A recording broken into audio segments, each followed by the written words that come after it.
नमस्कार, मैं हूँ रानी शर्मा। आप देख रहे हैं तहलका भारत। इस वक्त की खास खबर आपको तहलका भारत पर बता रहे हैं, जो कि ग्वालियर से आ रही है।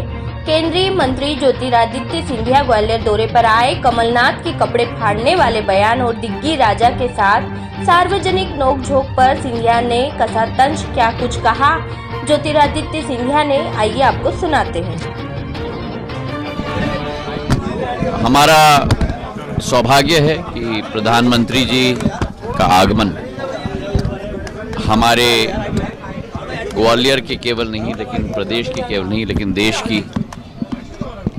अग्रिम और प्राथमिक शिक्षा की संस्था सिंधिया स्कूल का 125वीं वर्षगांठ पर उनका आगमन हो रहा है। हम लोग सब उनके कृतज्ञ हैं कि उन्होंने अपने इतनी व्यस्तता में अपना समय निकालकर हमारे संस्था में पधार रहे हैं। और केवल संस्था नहीं, केवल संस्था के हमारे सभी गणमान्य सदस्य केवल नहीं, लेकिन पूर्ण ग्वालियर उत्साहित है उनके स्वागत के लिए। और एक बहुत महत्वपूर्ण समय सिंधिया स्कूल के इतिहास में भी है। 1897 में जो स्थापित शिक्षा की संस्था माधव महाराज प्रथम के द्वारा ग्वालियर स्टेट के लिए केवल नहीं, लेकिन देश के लिए की गई थी, आज वो एक बहुत महत्वपूर्ण स्तंभ के रूप में भारत की विकास और प्रगति में स्थापित हो चुका है।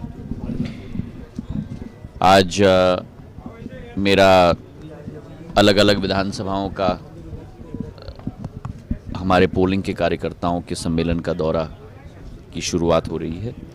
पिछले प्रवास में मैंने बितरवार और चंदेरी का दौरा किया था, और अब निरंतर अगले 8-10 दिन में मेरा दौरा है। और मुझे पूरा विश्वास है, वो अब उनका काम है। मुझे मालूम है मेरी सोच कांग्रेसियों की नहीं है जो हर चीज़ को पकड़ पकड़ के फाड़े। मेरी यही सोच है कि हमें अपने काम में अपना ध्यान देना होगा। उनको अपना काम देखना है, हमको अपना काम देखना है। मेरी सोच सदैव सकारात्मक रही है। मेरी सोच सदैव जनता के विकास और प्रगति और संगठन को मजबूती प्रदान करने की रही है।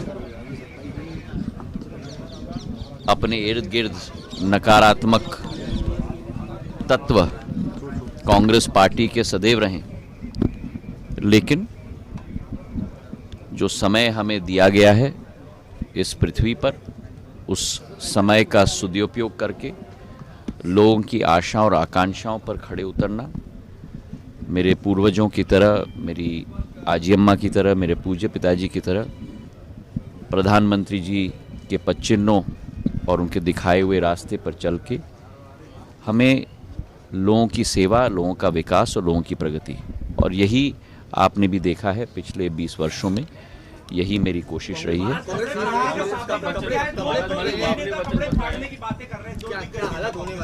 अब आप समझो कि अगर, और ये मैं कोई टीका टिप्पणी के रूप में नहीं, लेकिन अगर दो लोगों के बीच में ही, दिग्गज नेताओं के बीच में इस स्थिति पर चर्चा हो रही है, तो अगर, और मुझे विश्वास है प्रदेश की जनता ये होने नहीं देगी, लेकिन अगर उनके हाथ में शासन आएगी तो जनता का क्या हाल होगा?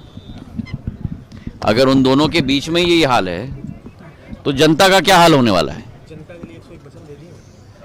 और जहां तक वचनों की बात है, वो तो एक इतनी गहरी खाई है कांग्रेस की और इन दोनों की,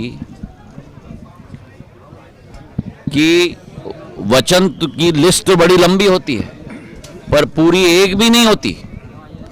मैनिफेस्टो बनाना, उसमें अनेक तरीके के मिश्रण, अनेक तरीके के लुभानवी मुद्दों को डालना, ये बहुत आसान है।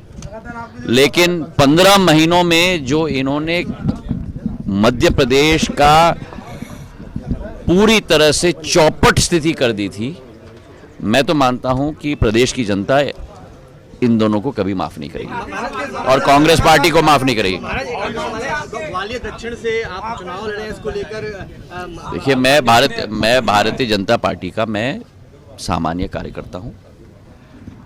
ये भारतीय जनता पार्टी की फौज है।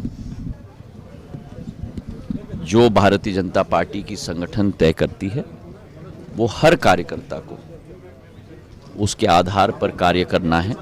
और आप देख ही रहे हैं कि पिछले 3-4 महीनों से चाहे मुख्यमंत्री जी हों, चाहे प्रदेश अध्यक्ष जी हों, चाहे नरेंद्र सिंह जी हों, चाहे शेजवलकर साहब हों, चाहे प्रदेश का एक एक नेता स्ट्रोक कार्यकर्ता हो, पूर्ण लगन से लगा हुआ है। और उसी तारतम्य में हमें उसी रास्ते पे चलकर काम करना है। पार्टी और अपनी प्रदेश की जनता पर मैं ध्यान रखता हूं।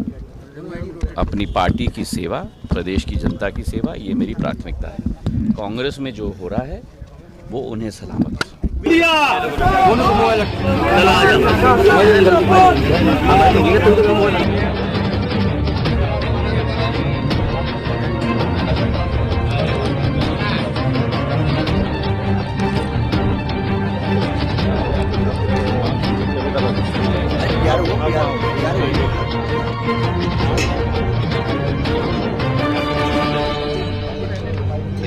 आ रहा है ना, नहीं आ रहा है ना।